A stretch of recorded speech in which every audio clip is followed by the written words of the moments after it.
All right, let's get cracking. Colby Covington, great to see you.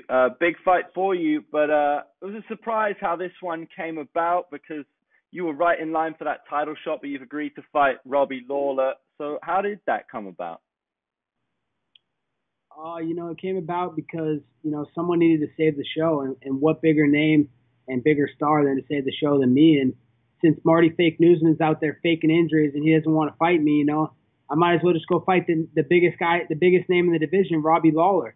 If you ask 10 people on the street right now if they know Cameron Usman or Robbie Lawler, 10 out of 10 of those people are going to say Robbie Lawler. So I'm excited to defend this title on Saturday night against ruthless Robbie Lawler. Do you have any guarantees, or has anybody told you if you get this one out of the way that you'll be next in line for the title shot? Because I feel like you had a guarantee before. Is that frustrating? No, it's not frustrating. I'm still getting my championship pay. So, they did guarantee me. Dana White's been saying in the media that I will fight for the undisputed strap after this weekend when I win and beat Robbie Lawler. But, we'll see how that goes. That we've been down that road before. So, but after this weekend, there will be no denying that I'm the best welterweight on planet Earth. We had the pleasure of having you out in Singapore a couple of years back, and I remember speaking to you about Robbie Lawler, and you said that you were confident and you liked that matchup, and that you knocked him down in training a few times, and that if you were to meet him, then it would be your fight. So was that a factor for you when you were offered this fight, knowing that you had got the better of him in training before, that you could win this one? Yeah, absolutely. But that's a factor into every time they call me for a fight. I know I'm the best welterweight in the world, so every time they call me with a fight, I'm confident in my skills, and I know no one can stop me. But what a better way than to fight a guy that is a legend in the game and one of the best welterweights of all time in Robbie Lawler. So I'm happy that I was able to train with him, so I know the ins and outs of how he fights, and he also knows the ins and outs of how I fight. So it's going to be a great show this Saturday, only on ESPN. Make sure it's an early day card, so make sure you all tune in early and watch this ass whooping I put on Robbie Lawler and retire him. I saw Ariel tweeting that there's a possibility that the president could even be there. There's a possibility. You just never know, man. That's why they gave me the nickname Chaos, because I'm unpredictable. You don't know what I'm going to do next. It sounds a lot like Robbie is a fighter who has your respect. Is that fair to say?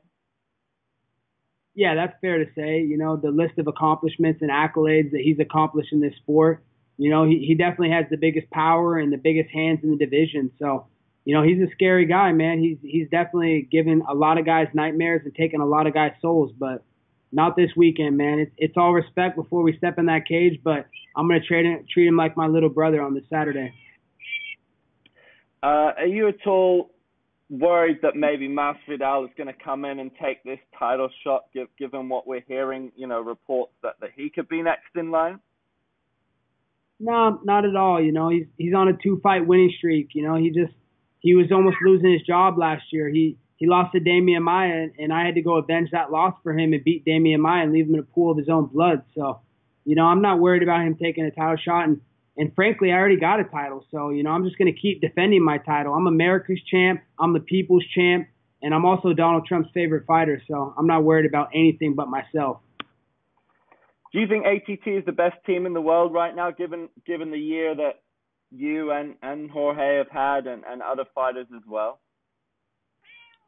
I don't think American Top Team is the best in the world. I know American Top Team is the best in the world. There's a reason we've gotten Gym of the Year the last 3 years by the World MMA Awards, and we keep winning world titles. We got Dustin Poirier coming up. We got Joanna, Amanda Nunes. There's just our depth in our team. Junior Dos Santos, a heavyweight. You just can't get that kind of depth anywhere, and it's right down there in a hot spot of South Florida, owned by Dan Lambert. Do you like Dustin in that fight? Do you think he's gonna surprise people against Khabib?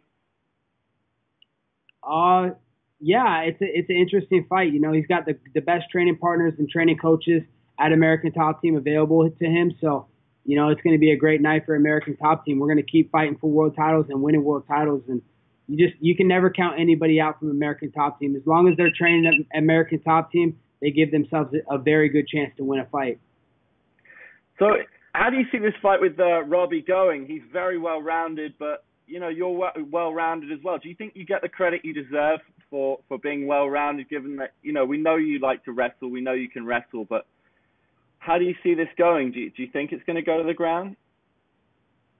We'll have to see. I don't think it's going to go to the ground. I honestly think I'm going to knock him out first round, but he's going to be so worried about my takedowns that I just think there's going to be a lot of openings for me on the feet. But, if he's really trying to strike heavy and think it's a striking fight, this is mixed martial arts. I will take him to the ground and pound his head through that octagon floor. So it doesn't matter where the fight goes. I'm better than him everywhere, and I'm going to show that Saturday night, and I'm going to show why I'm the best welterweight of all time. The team captain, right? Who was the team captain before you at ATT? Robbie was the team captain before me, to be honest. But, he turned his back on our team. He turned his back on Dan Lambert. He besmirched Dan Lambert. He turned his back on all the coaches, all the training partners, and, over one loss because of a picture. He left our gym because of a picture. So this fight's personal. He's a teammate, and now he's a rival. And, as team captain, I need to bring his scout back to Dan Lambert and American Top Team. Finally, Colby, then we saw you out in Singapore before. Any chance we'll see you back out here fighting again, or not? Maybe not Singapore, maybe Asia? I would love to come back to Asia, man. I love Asia. I love fighting over there. I fought in Macau, China. I fought in Singapore against Dong Hum Kim. I have a lot of Korean fans, man. I get a lot of Korean fans that hit me up daily, and I love the support over there. Very respectful people over there. And I hope UFC brings me back. I don't know. Hopefully, if you guys and the fans out in Asia give enough support to the UFC to bring me back to Asia, let's get a hashtag going. Bring Colby back to UFC Asia. Awesome, man. Yeah, the show in October. Thank you for your time. I appreciate it a lot, mate. Good luck.